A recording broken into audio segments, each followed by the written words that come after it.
Hello everyone, welcome back to our channel. आज इस video में हम कवर करेंगे जो आईटी सेक्टर के अंदर क्रैश आया है, जहां सारे अच्छे stocks 4 to 5% and more than that गिरे हुए।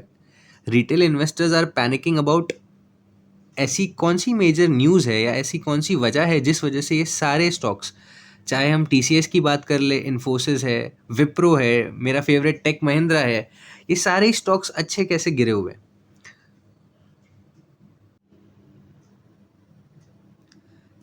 And not only stock specific, Nifty IT की ओवरऑल इंडेक्स करीबन 2000 पॉइंट से गिरी हुई है। 5.5% का यहाँ पे हमें फॉल दिख रहा है।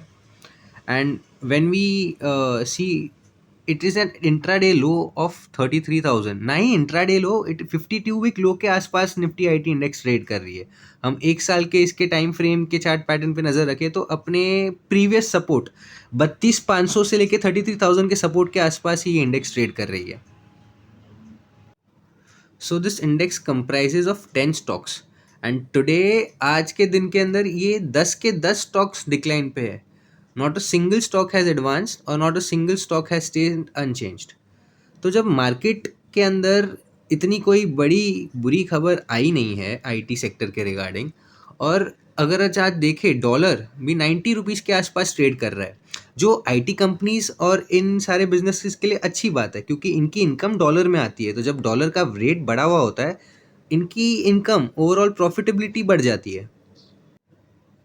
तो इस बात को हम एक पर्टिकुलर स्टॉक को एनालाइज करते हुए आगे बढ़ाते हैं। अब हम आ गए स्क्रीनर पे, जहाँ मैंने टीसीएस का स्टॉक ओपन किया हुआ है।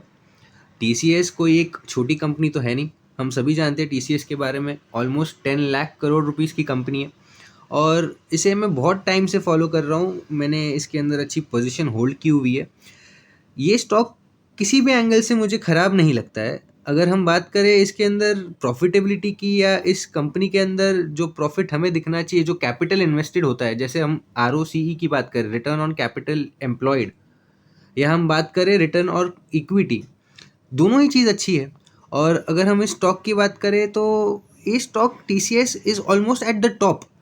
निफ्टी आईटी के इंडेक्स का number 1 stock is TCS because of its market cap.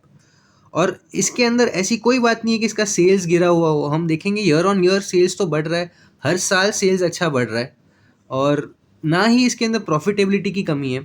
तो इसका एग्जैक्ट रीज़न क्या है, टीसीएस जैसा स्टॉक क्यों गिर रहा है? The reason behind the major crash, आज हम समझेंगे कि ये स्टॉक्स, ये सारे आईटी सेक्टर के गिरने के पीछे की असली वजह क्या है, और बहुत ही सिंपल वे में मैं समझाने वाला हूँ इस वीडियो के थ्रू।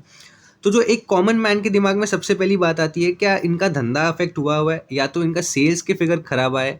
तो नहीं, this isn't a weak quarter और अ वीक अर्निंग इश्यू। ये जो यहाँ पे हो रहा है, it's a complete structural shift where the market is reevaluating the worth of the stocks. इसका मतलब क्या हम समझते हैं कि ये जो टीसीएस का स्टॉक हो, या चाहे आईटी की कोई और कंपनी जो आपकी फेवरेट हो, या इन्फोसिस है, विप्रो है, इन सारी कंपनीज के अंदर पैसा या बिजनेस की कोई प्रॉब्लम नहीं है, यहाँ पे प्रॉफिटेबिलिटी की प्रॉब्लम नहीं है।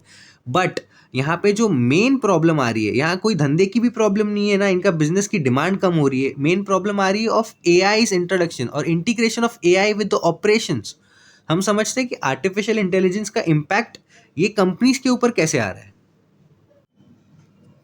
यहाँ on the fourth point, when you read artificial intelligence impact on productivity being the main reason, तो हम एक इस स्टेटमेंट को पढ़ते हुए हमें क्या समझ में आता है कि एआई ने इनकी प्रोडक्टिविटी को हैम्पर किया है। ऐसा कुछ तो नहीं है कि एआई की वजह से इनकी प्रोडक्टिविटी गिर रही है, नहीं, उल्टा रिवर्स में एआई आने की वजह से इनकी प्रोडक्टिविटी बढ़ रही है। अब सबके मन में क्वेश्चन रहेगा, अगर प्रोडक्टिविटी इंक्रीज होती है, कोई भी न्यू टेक्नोलॉजी है, कोई भी न्यू सपोर्ट सिस्टम्स जब बनते हैं, अगर इसकी वजह से प्रोडक्टिविटी बढ़ रही है, तो कंपनीज का स्टॉक प्राइस क्रैश होने की रियल रीज़न क्या है?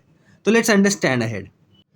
तो इनका फॉल या इनकी कंपनी के वैल्यूएशन गिरने के लिए हमें समझना पड़ेगा कि इनका पहले अर्लियर जो पैसे कमाने का रिलेशन था, व्हाट इज़ द अर्लियर को रिलेशन। पहले ना, ये सारे कंपनीज जितनी भी आईटी सेक्टर में काम करती है, इनका बहुत लेबर इंटेंसिव वर्क होता है। Labour doesn't mean only physical labour. ये जितने भी आईटी कंपनीज होती है, ये बहुत मास लेवल पे कोडर्स, इंजीनियर्स और बेसिक जो बग सॉल्व करने के लिए एम्प्लॉयज़ होते हैं, उनको बहुत मास लेवल पे हायर करते हैं। तो ये एक कॉन्सेप्ट पे चलते हैं, higher the number of employees, higher the productivity. पहले एक पॉजिटिव कोरिलेशन होता था। हमें कोरिलेशन अगर हमें सिंपल वे लैंग्वेज में आपको समझाना हो तो these both things go hand in hand. जितने ज़्यादा एम्प्लॉयज़ उतने ज़्यादा प्रोडक्टिव आवर्स, उतना ज़्यादा काम ये कंपनियां उठा सकती है, इतने ज़्यादा कॉन्ट्रैक्ट्स ये कंपनियां उठा सकती है, उतने ज़्यादा बग सॉल्व किए जाएंगे, कोडिंग की जाएगी और बेसिक आईटी सर्विसेज उनके कस्टमर्स को प्रोवाइड की जाएगी। बिकॉज ये सर्विस बेस्ड कंपनीज है, इसके अंदर जितना ज़्यादा एम्प्लॉयज़ काम करेंगे उतना ज़्यादा इस कंपनीज को अपने कस्टमर्स को बिल जनरेट करने में ईजियर होगा। इसलिए आपने देखा होगा आईटी कंपनीज का वर्किंग शिफ्ट और वर्किंग आवर्स बहुत ज़्यादा लेंदी हुआ करता था, बिकॉज ये कंपनीज फोर्स करती थी अपने एम्प्लॉयज़ को ज़्यादा से ज़्यादा प्रोजेक्ट के ऊपर काम करने के लिए। जितना ज़्यादा इन लोग काम करेंगे उतने बड़े बिल्स बनेंगे, कंपनीज उतने बड़े बिल्स अपने कस्टमर्स को देंगी, higher the bills higher the revenue. इसके लिए पहले एक पॉजिटिव कोरिलेशन चलता था। आज के डेट में हुआ क्या है कि ये सेम अमाउंट ऑफ काम कम एम्प्लॉयज़ के साथ कम टाइम के अंदर कंपनीज कर पा रही है, और ये बात इन कंपनीज के कस्टमर्स को, द इंस्टीट्यूशन जो इनको काम देते हैं उनको भी ये बात बहुत इजीली ओपन पता हो चुकी है अब। This is leading in the institution and customers of these IT companies to ask for lower rates of the same amount of work delivered. मतलब वो कंपनी अब इतना स्पेंड नहीं करना चाहती है, वो समझ चुकी है कि आपको इतना मैन पावर यूज़ करना नहीं पड़ेगा इन सेम टास्क को कंप्लीट करने के लिए। तो why should I give you more money when this work can be done in less capital. Further हमें इनके अर्निंग मॉडल के बारे में डिस्कस करना चाहिए। इन कंपनीज को पैसे कैसे मिलते थे? ये कंपनियां 5 से 7 साल बड़े प्रोजेक्ट्स लेती थी, जिसके अंदर फ्यूचर में इनका रेवेन्यू प्रेडिक्टेबल हो जाता था इनके लिए। और इस प्रेडिक्टेबल और प्लानेबल रेवेन्यू की वजह से ये एक प्लानेबल मैट्रिक्स ऑफ एम्प्लॉयमेंट भी रखते थे। मतलब एम्प्लॉयज़, इंजीनियर्स को हायर किया करते थे, और ज़्यादा एम्प्लॉयज़, ज़्यादा लॉन्गर वर्किंग आवर्स, वो giving them good revenue which is equivalent to good profits, right? So the AI is not only impacting the productivity but also compressing the job role matrix। मतलब ये जो base level के हमारे coders है, हमारे engineers थे, ये almost आज के समय में इररिलेवेंट हो गए। उनका सारा काम एआई और एआई प्लेटफॉर्म्स इजीली कर सकते हैं। ये जितनी भी इंडिया की आईटी कंपनीज है ना, ये एसएपीस पे काम ज़्यादा करती थी। आपको कभी एसएपीस के बारे में डिटेल में जानना है तो किसी और टॉपिक में हम इसे कवर कर लेंगे। ये होता क्या है पता है, ये traditional way of doing business था इन आईटी कंपनीज के लिए, और बहुत सालों से चलते आ रहा था। कोई मेजर चेंजेस या major flow of business change हुआ नहीं था आज तक, जब तक एआई इंट्रोड्यूस नहीं हुआ है। अब हो क्या रहा है, एआई के साथ प्रोजेक्ट्स बहुत जल्दी ही कंप्लीट हो रहे हैं। जहाँ 1-2 साल के लिए प्रोजेक्ट लिया जाता था, उस हिसाब से प्लानिंग की जाती थी, हफ्तों में आज ये प्रोजेक्ट्स कंप्लीट हो रहे हैं। तो इस वजह से इन कंपनीज की प्लानिंग के अंदर बहुत इफेक्ट हो गया है। तो आज की कंडीशन क्या है? Because of the new correlation, the new system of AI is set. Less billing hours, less revenue, less profit, less growth. Hence, the lesser valuation these stocks are getting. इसी वजह से ये स्टॉक्स करेक्ट हो रहे हैं। Artificial intelligence के आने की वजह से ये प्रोजेक्ट्स के कॉस्ट 30 से 40% से गिर चुके हैं।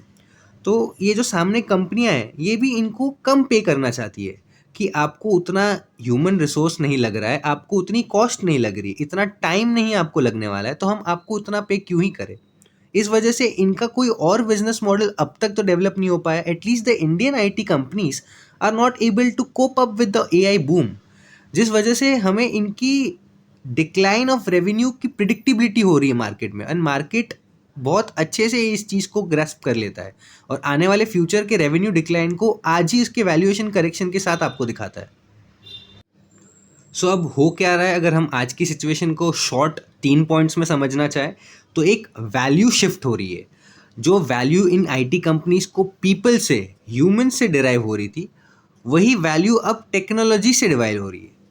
जो सर्विसेज आईटी कंपनीज केटर करती थी, उनके क्लाइंट्स को अब उन्हीं सर्विसेज के बदले AI platforms and shorter and faster way of doing things चाहिए। जो बहुत ज़्यादा ह्यूमन लेबर इंटेंसिव चीज़ें चलती थी आईटी कंपनीज के अंदर, उन्हीं को आज डिमांड बनाई जा रही है कि new technology, new intellectual property, मतलब ऐसी टेक्नोलॉजी जिसके अंदर एक आईपी हो, आपका पेटेंट जैसे किसी चीज़ में किया जाता है, वैसे इन टेक्नोलॉजीज़ के अंदर भी अच्छे खासे राइट्स मिलते हैं, उनको आईपी कहा जाता है। तो ये नई आईपीज़ के ये जूने लेबर और जूने स्लो मोशन लेबर्स को उन लोग आज फास्टर टेक्नोलॉजी से कवर अप करना चाहते हैं। So what do we have now? Either these companies have to innovate and cope up with the new demand और सफोकेट। इंडिया का एक आईटी कंपनीज का बहुत पुराना बैकलॉग रहा है कि यहाँ पे क्यों कोई भी न्यू टेक्नोलॉजी जल्दी नहीं इनोवेट की जाती है, चाहे हमारा बैंगलोर हो या चाहे अपने इंडिया की सिलिकॉन वैली कहने जाने वाला स्टेट तमिलनाडु हो।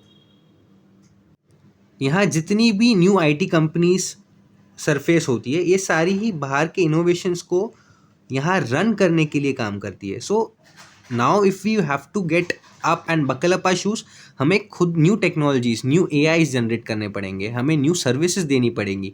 जो पुरानी स्लो मोशन चीज़ें थे उन्हें फास्ट फॉरवर्ड करने के लिए टेक्नोलॉजी बाहर से हमें सिर्फ नहीं लेनी है, we have to innovate from our within. Our country has talent और हमें कुछ नया खुद जनरेट करना पड़ेगा। If we are not able to innovate और cope up with the speed, we'll have to suffocate. So क्या ये सारी कंपनीज इररेलेवेंट हो जाएगी? The answer is no. ये जो शिफ्ट है, ये एआई शिफ्ट, जितनी जल्दी ये कंपनीज अडेप्ट कर लेंगी और जितना जल्दी यहाँ से एक न्यू इनोवेशंस इनमें से जो कंपनी सबसे पहले कर पाएगी, that will get the direct boom का इफेक्ट। ये सारे स्टॉक्स वापस हमें करेक्शन से अच्छी तरह से ग्रोथ करते हुए भी दिखेंगे। It is just the matter of time. और भी अगर यहाँ से स्टॉक्स गिरते हैं तो आई वुड सजेस्ट हमें इनको बाय ऑन डिप्स करना चाहिए, सो दैट हमें एक अच्छे वैल्यूएशन पे अच्छी कंपनियाँ मिल रही है। इन कंपनियों का बिजनेसेस, इनके क्लाइंट्स का इनके ऊपर ट्रस्ट और ओवरऑल जो हमारा इकोसिस्टम बना हुआ है, that won't collapse just because of a new technology arising. चाहे एआई हो, चाहे कैलकुलेटर्स हो, चाहे हमारी कोई भी न्यू टेक्नोलॉजी, टैब्स हो, फोन्स हो, इन सारे चीज़ों के आने की वजह से बिजनेसेस ठप तो नहीं हो गए। There is a shift which takes place और हमें इस शिफ्ट के साथ अपने आप को अडेप्ट करना है।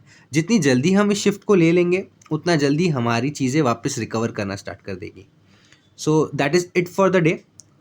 अगर यहाँ तक आपने इस वीडियो को देखा है, अगर आपको मेरा एक्सप्लेनेशन पसंद आया और इस तरह से ही सिंप्लीफाई करके आप प्रॉब्लम्स और आपकी मार्केट की क्वेश्चंस को सॉल्व होते हुए देखना चाहते हो, तो please subscribe to this channel और आपके थॉट्स कमेंट्स में ज़रूर बताइए।